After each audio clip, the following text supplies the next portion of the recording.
देखो भाई, सबसे पहली बात, ये जो पोस्ट है ये ईडी ईडी जब बच्चे करते हैं तो बहुत सारे लोग इस ईडी का मतलब ही गलत समझ लेते हैं। लोगों को लगता है ईडी का मतलब होता है इन्फोर्समेंट डिपार्टमेंट। तो इसका नाम इन्फोर्समेंट डिपार्टमेंट बिल्कुल भी नहीं है। इसको बोला जाता है इन्फोर्समेंट डायरेक्टरेट। क्या बोला जाता है? इन्फोर्समेंट डायरेक्टरेट यानी कि ईडी।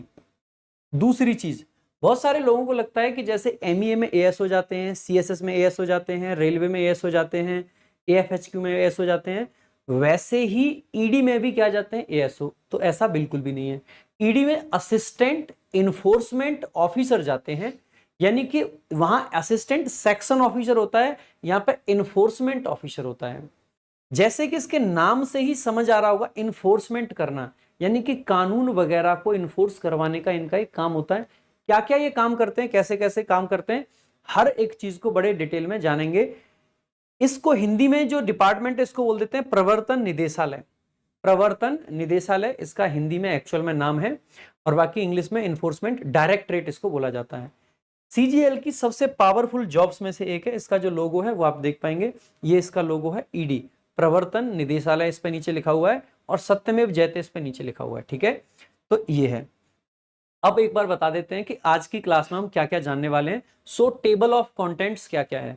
सबसे पहले एईओ होता क्या है इसके बारे में जानेंगे ईडी में। इसके अलावा इसकी सैलरी वगैरह के बारे में जानेंगे कि टोटल सैलरी कितनी है, क्योंकि मेरे भाई आप समझ जाइए कि ये ऐसी नौकरी है जिसमें सैलरी इंडिया में रहते हुए सबसे ज्यादा है, एसएससी सीजीएल के अंदर। यानी कि सीजीएल के अंदर जितनी भी जॉब्स हैं, अगर इंडिया में रहते हुए आपको सैलरी देखनी है तो सबसे ज्यादा इसी की होती है। सेकंड, इसकी वैकेंसीज कितनी आती हैं, कैसे आती हैं, उसके बारे में जानेंगे। सिलेक्शन प्रोसेस क्या रहता है, यूपीएससी के थ्रू कैसे जाते हैं और एसएससी सीजीएल के थ्रू कैसे जाते हैं, ये जानेंगे। मतलब डिटेल में सीजीएल का ही जानेंगे, यूपीएससी के थ्रू बहुत आसान सी बात है। यूपीएससी सीएससी का एग्जाम निकालो। सीएससी का मतलब होता है सिविल सर्विसेज एग्जामिनेशन, यानी कि जो आपका सिविल सर्विसेज का एग्जामिनेशन होता है, अगर आप इसमें आईआरएस बनते हैं तो जनरली आपको सीधे जाने का भी मौका मिल सकता है। क्योंकि जब हम ईडी की बात करते हैं तो ईडी है क्या? Enforcement directorate. ये आता किसके अंदर है भाई? ये फाइनेंस मिनिस्ट्री आपकी जो होती है उसके अंदर आता है। डिपार्टमेंट ऑफ रेवेन्यू होता है उसके अंदर, उसके अंडर में आपका ये ईडी काम करता है। यानी कि इसका जो मेजर रिलेशन है वो रेवेन्यू और फाइनेंस से है। तो ईडी का जो मेजर रिलेशन है वो किससे? रेवेन्यू और फाइनेंस से। इसीलिए फाइनेंस मिनिस्ट्री के अंदर आता है, वित्त मंत्रालय के अंदर आता है, जिसकी अभी जो कैबिनेट मिनिस्टर है वो निर्मला सीतारमण है। ठीक है, तो सिलेक्शन प्रोसेस जानेंगे। तो यूपीएससी से अगर आईआरएस आप जाते हैं तो एक तो सीधे पहुंच सकते हैं, दूसरा जब हम टॉप लेवल के ऑफिसर्स की बात करते हैं तो डायरेक्ट इसके टॉप लेवल के ऑफिसर्स नहीं आते हैं। सामान्यतः आईपीएस को भी वहां पे ईडी में जाने का मौका मिलता है डेप्यूटेशन पे। इसके अलावा आपको आईआरएस हो गए या जो आपके आईएएस होते हैं, तो आईएएस, आईआरएस और आईपीएस तीनों ही डेप्यूटेशन पे भी इसमें जाते हैं। तो ईडी के अंदर डेप्यूटेशन पे भी जाते हैं काफी सारे लोग। ठीक है, उसके अलावा एसएससी सीजीएल से जाते हैं। और ये कैसी जॉब है सब कुछ जानेंगे। जॉब हाइलाइट्स जानेंगे कि इसमें क्या क्या है, इसके प्रोज क्या हैं और कॉन्स क्या हैं, क्या क्या नेगेटिव पॉइंट है और क्या क्या पॉजिटिव पॉइंट्स हैं। ठीक है, इसके ऑफिसेज कहाँ कहाँ पे हैं, ट्रांसफर्स कहाँ कहाँ पे होते हैं, वर्क प्रोफाइल जानेंगे पूरी की पूरी, क्या क्या पावर्स हैं, क्या क्या पक्ष मिलते हैं, और कुछ एफएक्यूज। एफएक्यूज यानी कि फ्रीक्वेंटली आस्क्ड क्वेश्चंस, जो बच्चे आप पूछते रहते हैं बार बार। ठीक है, एक्चुअल में आपको अगर स्टार्टिंग में छोटा सा इंट्रो दूं, तो अगर कोई नौकरी है जिसके पास में सबसे ज्यादा पावर्स हैं एसएससी सीजीएल के अंदर, तो वो यही है। सबसे ज्यादा पावरफुल जॉब है। और अगर पिछले 3-4 साल 2018 से लेकर अब तक की चीजें देखोगे तो ईडी के पास में पावर्स बहुत ज्यादा बढ़ गई हैं। तो बहुत ज्यादा पावर्स भी बढ़ गई हैं, सबसे ज्यादा सैलरी वाली भी जॉब है, सबसे फास्ट प्रमोशन वाली भी जॉब है। तो अगर हम बात करते हैं असिस्टेंट इन्फोर्समेंट ऑफिसर, जिसको एईओ बोल देते हैं, ये इन्फोर्समेंट डायरेक्टरेट आपका डिपार्टमेंट कह सकते हैं इसको। ये कैसी जॉब है? तो नॉन गैजेटेड जॉब है। नॉन गैजेटेड पोस्ट होती है ग्रुप बी की। पे स्केल क्या होता है? तो 4600 ग्रेड पे इसका पे स्केल होता है। बेसिक पे इसकी क्या बनती है? तो अगर बिना इंक्रीमेंट के देखा जाए तो पहली बेसिक पे इसकी 44,900 रुपए बनती है। अब आप कहोगे सर क्या इतनी ही सैलरी है? मेरे भाई नहीं, ये तो बेसिक पे है। 3-4 चीजें होती हैं। पे स्केल होता है जो कि 4600 है, लेवल 7 पे आता है ये। ठीक है, बेसिक पे 44,900 हो गई। सैलरी अगर आपको निकालनी है ग्रॉस सैलरी, तो ग्रॉस सैलरी कैसे बनाई जाती है? बेसिक पे जुड़ता है ग्रॉस सैलरी में, ग्रॉस सैलरी में बेसिक पे जुड़ेगा।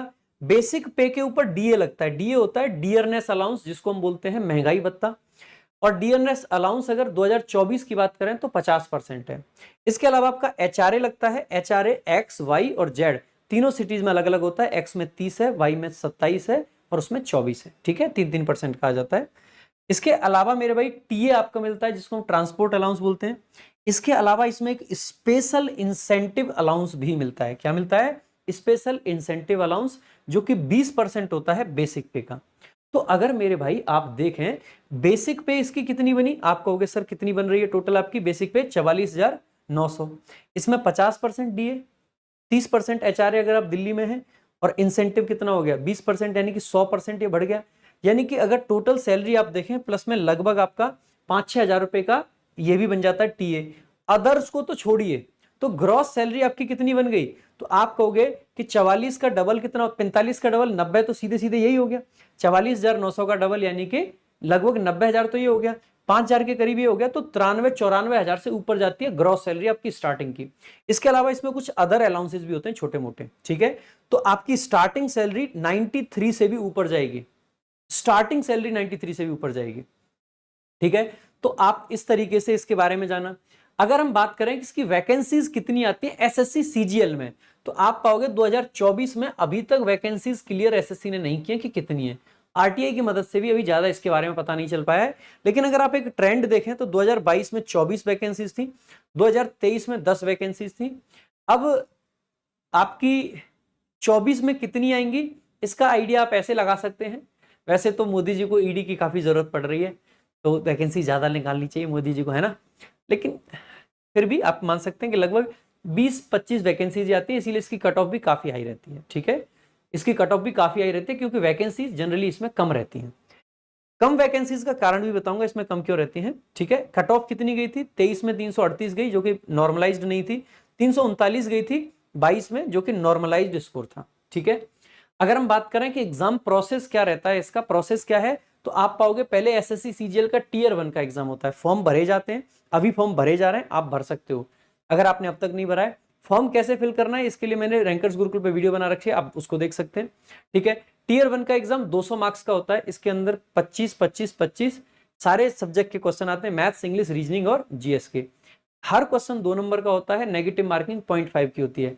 इसका मतलब है कि आप ये कह सकते हैं कि टोटल 200 नंबर का पेपर होता है, 1 घंटे का समय होता है। इसके अलावा जब इसकी कट ऑफ, ये क्वालिफाइंग इन नेचर होता है लेकिन इसकी कट ऑफ अलग से लगती है। और कट ऑफ कैसे लगती है? कट ऑफ लगभग आप मान सकते हैं 140 से 145 के करीब इसकी कट ऑफ अब की बार भी जाने वाली है। टीयर 2 390 नंबर का टोटल होता है, जो इसके बेसिस पे आपका फाइनल सिलेक्शन होता है। कट ऑफ आपकी फाइनल वाली जो है वो लगती है, मेरिट आपकी लगती है। इसके साथ में ही अब आप पाओगे कि 390 में से कितने नंबर लाने पड़ रहे हैं आपको, तो पिछले में भी देखा लगभग 340 नंबर की जरूरत आपको पड़ती है, तब जाके आपको ईडी मिल पाती है। अगर आपका ईडी सपना है तो आप अभी से कोशिश करें कि 340 नंबर आ जाएं। और अगर भाई आपको 340 लाने हैं 390 में से, तो इंग्लिश में 135 में से 135 लाने पड़ेंगे, क्योंकि मेंस के ये जो 390 नंबर हैं, इनमें 90 नंबर मैथ्स के हैं, 90 रीजनिंग के हैं, आपके 75 जीएस के हैं और 135 नंबर इंग्लिश के हैं। तो सबसे बड़ा वेटेज इंग्लिश का है।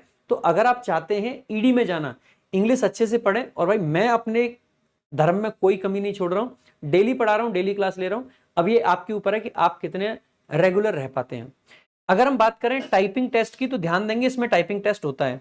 कुछ लोग जो पुरानी वीडियोस हैं, जैसे मैं अभी वीडियोस देख रहा था कुछ लोगों की, ऑनेस्टली, क्योंकि मैंने डिटेल में एनालाइज करा है इसको, एक एक चीज को। काफी सारे लोगों ने जो वीडियोस बनाई हैं सबकी वीडियो मैंने देखी, साथ ही साथ में मेरे जितने भी स्टूडेंट्स हैं उनसे बात करी, कुछ मेरे दोस्त हैं उनसे भी बात करी।